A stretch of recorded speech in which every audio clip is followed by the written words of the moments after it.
Hello everyone, welcome back to my YouTube channel 24 funny story. आइए सुनते हैं मुंशी प्रेमचंद के द्वारा लिखी गई कहानी बड़े घर की बेटी। बेनी माधव सिंह गौरीपुर गांव के जमींदार और नंबरदार थे।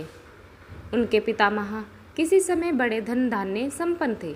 गांव का पक्का तालाब और मंदिर, जिनकी अब मरम्मत भी मुश्किल थी, उन्हीं के कीर्ति स्तंभ थे। कहते हैं इस दरवाजे पर हाथी झूमता था।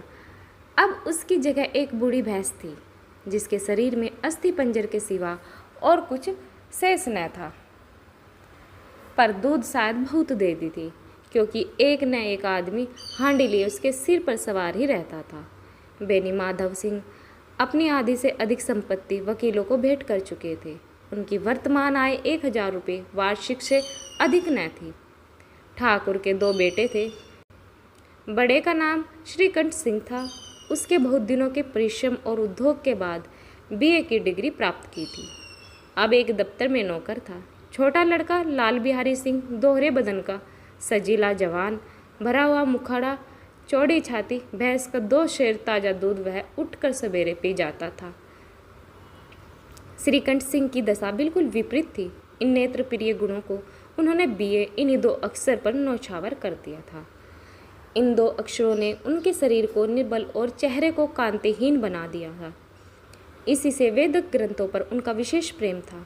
आयुर्वेदिक औषधियों पर उनका अधिक विश्वास था। शाम सवेरे उनके कमरे से पारी खरल की सुरीली कर्ण मधुर ध्वनि सुनाई दिया करती थी।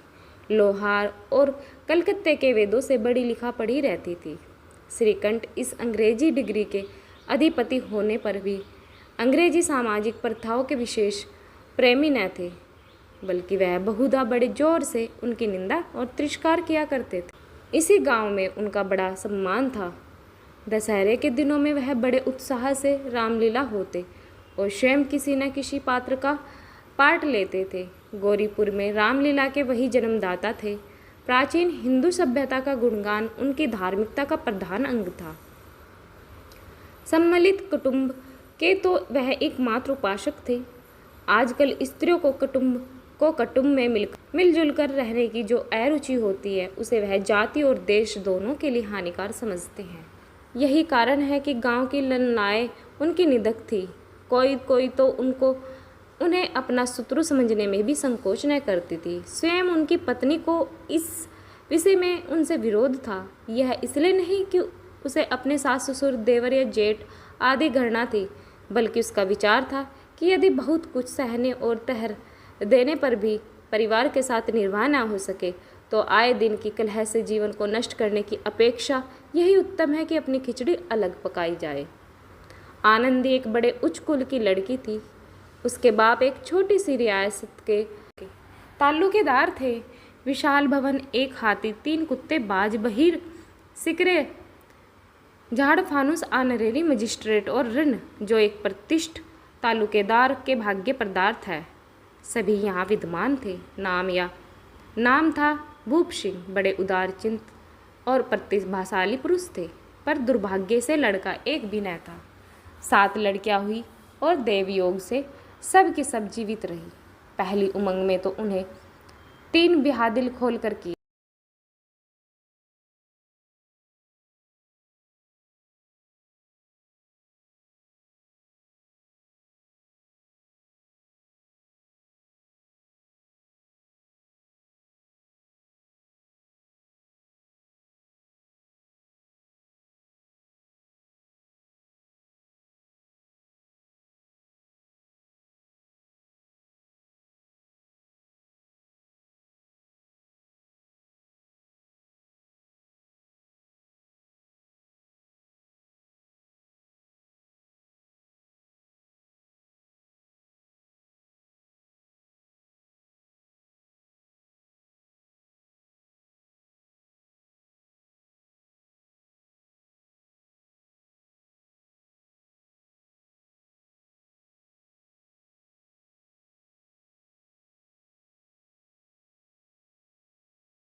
अब वह नया व्यंजन बनाने बैठी।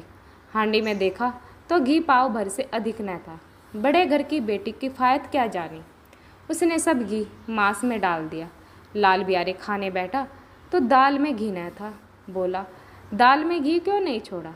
आनंदी ने कहा, घी जब मांस में पड़ गया। लाल बिहारी जोर से बोल, अभी परसों घी आया था, इतना जल्द उठ गया? आनंदी ने उत्तर दिया, आज तो कुल पाव भर रहा होगा, वह सब मैंने मांस में डाल दिया।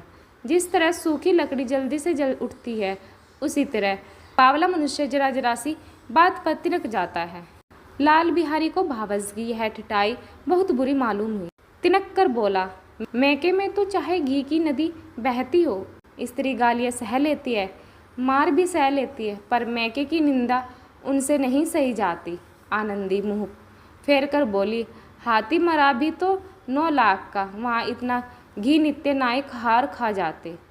लाल बिहारी जल गया, थाली उठाकर पलट दी और बोला, जी चाहता है जीप पकड़कर खींच लूँ। आनंदी को भी क्रोध आ गया, मुंह लाल हो गया। बोली, वह होते तो आज इसका मजा चखाते, अब अपड़ उजड़ ठाकुर से न रहा गया। उसकी स्त्री एक साधारण जमींदार की बेटी थी। जब जी चाहता उस पर हाथ साफ कर लिया करता था। खड़ाऊ उठाकर आनंदी की ओर जोर से फेंकी और बोला, जिसके गुमान पर भूली हुई हो उसे भी देखूंगा और तुम्हें भी। आनंदी ने हाथ से खड़ाऊ रोकी, सिर बच गया, पर अंगुली में बड़ी चोट आई। क्रोध के मारे हवा से हिलते पत्ते की भांति कांपती हुई अपने कमरे में आकर खड़ी हो गई। स्त्री का बल और साहस, मान और मर्यादा पति तक है, उसे अपने पति के ही बल पर पुरुषत्व का घमंड होता है। आनंदी खून का घूंट पीकर रह गई। श्रीकंठ सिंह शनिवार को घर आया करते थे। बृहस्पति को यह घटना हुई थी।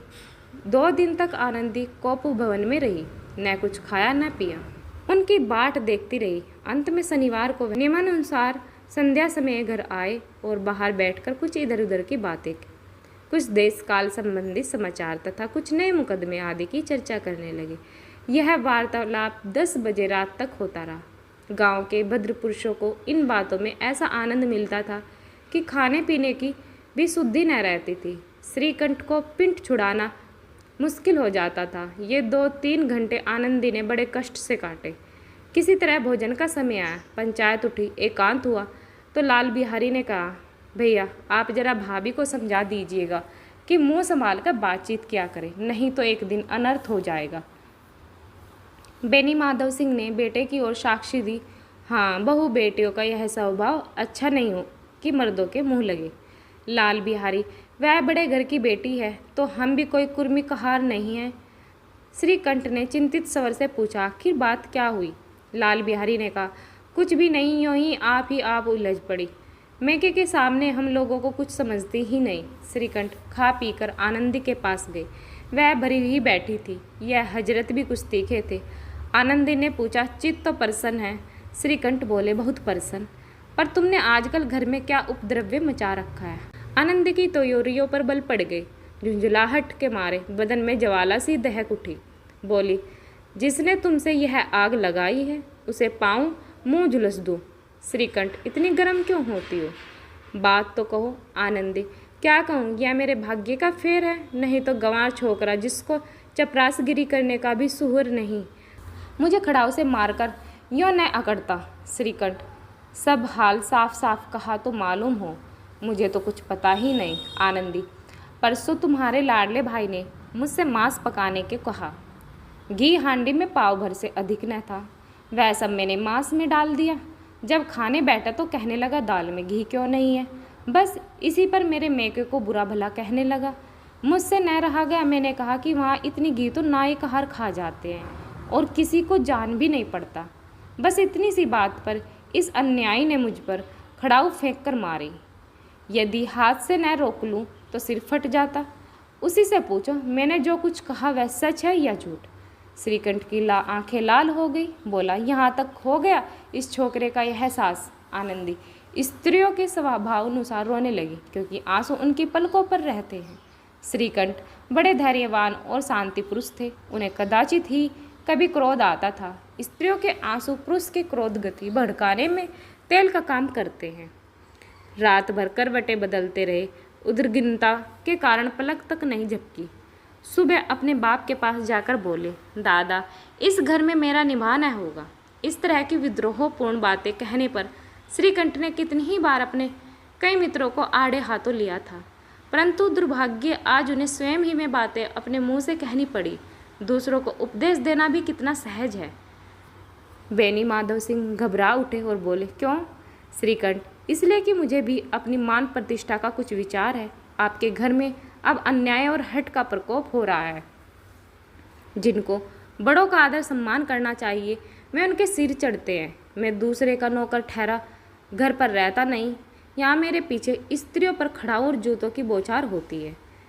कड़ी बात तक चिंता नहीं, कोई एक की दो कह ले वहाँ तक मैं सह सकता हूँ, किंतु यह कदापि नहीं हो सकता कि मेरे ऊपर लात घुसे पड़े और मैं दम न मारूं। बेनी माधव सिंह कुछ जवाब न दे पाए। श्रीकंठ सदैव उनका आदर करते थे।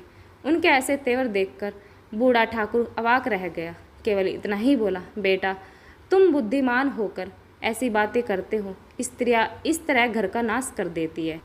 उनको बहुत सिर चढ़ाना अच्छा नहीं है। श्रीकंठ, इतना मैं जानता हूँ, आपके आशीर्वाद से ऐसा मूर्ख नहीं हूँ। आप स्वयं जानते हैं कि मेरे ही समझाने बुझाने से इसी गांव में कई घर संभल गए, पर जिस स्त्री के मान प्रतिष्ठा का ईश्वर के दरबार में उत्तरदाता है, उसके प्रति ऐसा घोर अन्याय और पशुवत व्यवहार मुझे असहाय। आप सच मानिए, मेरे लिए यही कुछ कम नहीं है कि लाल बिहारी को कुछ दंड नहीं होता। अब बेनी माधव सिंह भी गरमाए, ऐसी बातें और न सुन सके। बोले, लाल बिहारी तुम्हारा भाई है, उससे जब कभी भूल चूक हो उसके कान पकड़ लो। लेकिन श्रीकंठ, लाल बिहारी को मैं अब अपना भाई नहीं समझता। बेनी माधव सिंह स्त्री के पीछे। श्रीकंठ, जी नहीं, उसकी क्रूरता और अविवेक के कारण। दोनों कुछ देर चुप रहे।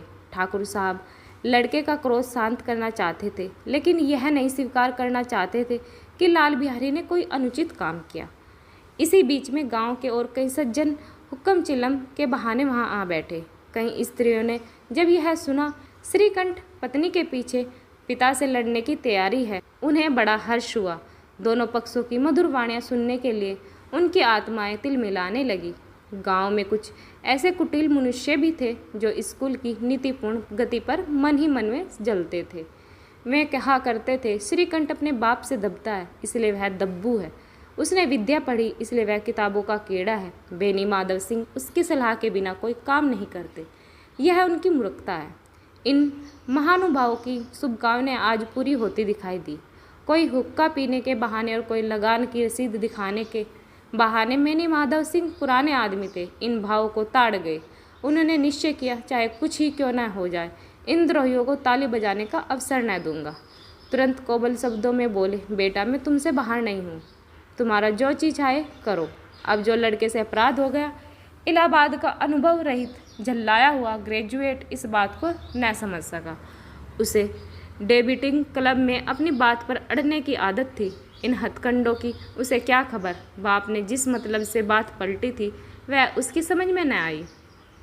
बोला, लाल बिहारी के साथ अब इस घर में नहीं रह सकता। बेटा, बुद्धिमान लोग मूर्खों की बात पर ध्यान नहीं देते। वह बेसमझ लड़का है, उससे जो कुछ भूल हुई है उसे तुम बड़े होकर क्षमा करो। श्रीकंठ, उसकी इस दुष्टता को मैं कदापि नहीं सह सकता। या तो वही घर में रहेगा या मैं ही।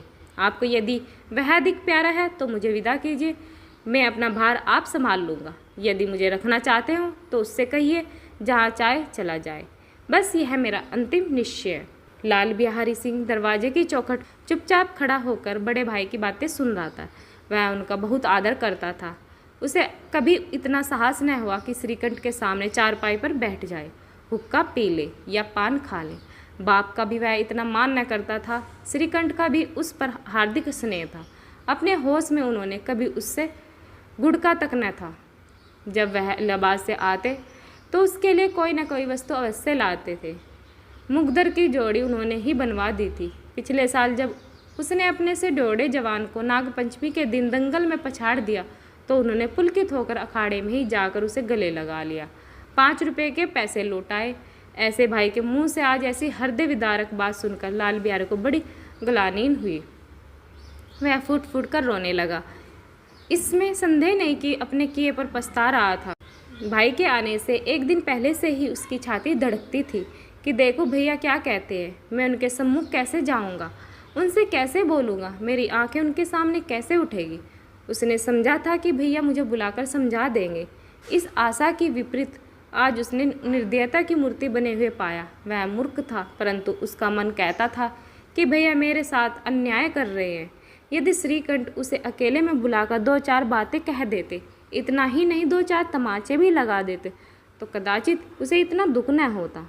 पर भाई का यह कहना है कि अब मैं इसकी सूरत नहीं देखना चाहता, लाल बिहारी से सहा न गया। वह रोता घर गया। कोठरी में जाकर कपड़े पहने आंखें पोंछी, जिसमें कोई यह न समझे कि रोता था। अब आनंदी के द्वार पर आकर बोला, भाभी भैया ने निश्चय किया है कि वह मेरे साथ इस घर में न रहेंगे। अब वह मेरा मुंह नहीं देखना चाहते, इसलिए मैं अब जाता हूँ। उन्हें फिर मुंह न दिखाऊंगा। मुझसे जो कुछ अपराध हुआ उसे क्षमा कीजिए। यह कहते कहते लाल बिहारी का गला भर आया। जिस समय लाल बिहारी सिंह सिर झुकाया आनंदी के द्वार पर खड़ा था, उसी समय श्रीकंठ सिंह आंखें लाल किए बाहर से आया। भाई को खड़ा देखा तो घृणा से आंखें फेर ली और कतरा कर निकल गए, मानो उसकी परछाई से दूर भागते हैं। आनंदी ने लाल बिहारी की शिकायत तो की थी, लेकिन अब मन में पछता रही थी कि वह स्वभाव से ही दयावती थी। उसे इसका तनिक भी ध्यान न था कि बात इतनी बढ़ जाएगी। वह मन में अपने पति पर झुंझला रही थी कि यह इतने गर्म क्यों होते हैं। उस पर यह भय भी लगा हुआ था कि कहीं मुझसे इलाहाबाद चलने को कह दे तो कैसे क्या करूँगी। इस बीच में जब उसने लाल बिहारी को दरवाजे पर खड़े है कहते सुना कि अब मैं जाता हूँ, मुझसे जो कुछ अपराध हुआ क्षमा करना, तो उसका रहा सा क्रोध भी पानी हो गया। वह रोने लगी। मन का मैल धोने के लिए नैन जल से उपयुक्त और कोई वस्तु नहीं है। श्रीकंठ को देखकर आनंदी ने कहा, लाल बिहारी खड़े बहुत रो रहे हैं। श्रीकंठ, तो मैं क्या करूं? आनंदी, भीतर बुला लो, मेरी जीभ में आग लगे, मैंने कहाँ से यह झगड़ा उठाया। श्रीकंठ, मैं न बुलाऊंगा। आनंदी, पछताओगे उन्हें, ऐसा ना हो कहीं चले दे। श्रीकंठ न उठे। इतने में लाल बिहारी ने फिर कहा, भाभी भैया से मेरा प्रणाम कह दो, वह मेरा मुंह नहीं देखना चाहते, इसलिए मैं भी अपना मुंह न दिखाऊंगा। लाल बिहारी इतना कहकर लौट पड़ा, शीघ्रता से दरवाजे की ओर बढ़ा। अंत में आनंदी कमरे से निकली और उसका हाथ पकड़ लिया। लाल बिहारी ने पीछे फिर कर देखा और आंखों में आंसू भरे बोला, मुझे जाने दो। आनंदी, कहाँ जाते हो? लाल बिहारी, जहाँ कोई मेरा मुंह न देखे। आनंदी, मैं न जाने दूंगी। लाल बिहारी, मैं तुम लोगों के साथ रहने योग्य नहीं हूँ। आनंदी, तुम्हें मेरी सौगंध, अब एक पग भी आगे न बढ़ना। लाल बिहारी, जब तक मुझे यह ना मालूम हो जाए कि भैया का मन मेरी तरफ से साफ हो गया, तब तक मैं इस घर में कदापि न रहूँगा। आनंदी, मैं ईश्वर को साक्षी देकर कहती हूँ कि तुम्हारी ओर से मेरे मन में तनिक भी मैल नहीं है। अब श्रीकंठ का हृदय भी पिघला। उन्होंने बाहर आकर लाल बिहारी को गले लगा लिया और दोनों भाई खूब फूट फूट कर रोए। लाल बिहारी ने सिसकते हुए कहा, भैया अब कभी मत कहना कि तुम्हारा मुंह न देखूंगा। इसके सिवा आप जो दंड देंगे मैं स्वीकार करूंगा। श्रीकंठ ने कांपते हुए स्वर में कहा, लल्लू, इन बातों को बिल्कुल भूल जाओ। ईश्वर चाहेगा तो फिर ऐसा अवसर न आवेगा। बेनी माधव सिंह बाहर से आ रहे थे। दोनों भाइयों को गले मिलता देखकर आनंद से पुलकित हो गए। बोल उठे, बड़े घर की बेटियां ऐसी ही होती है, बिगड़ता हुआ काम बना लेती है। गांव में जिसने यह वृत्तांत सुना, उसी ने इन शब्दों में आनंद की उदारता को सराहा। बड़े घर की बेटियां ऐसी ही होती है। दोस्तों, आप लोगों को हमारी ये कहानी कैसी लगी कमेंट सेक्शन में ज़रूर बताना।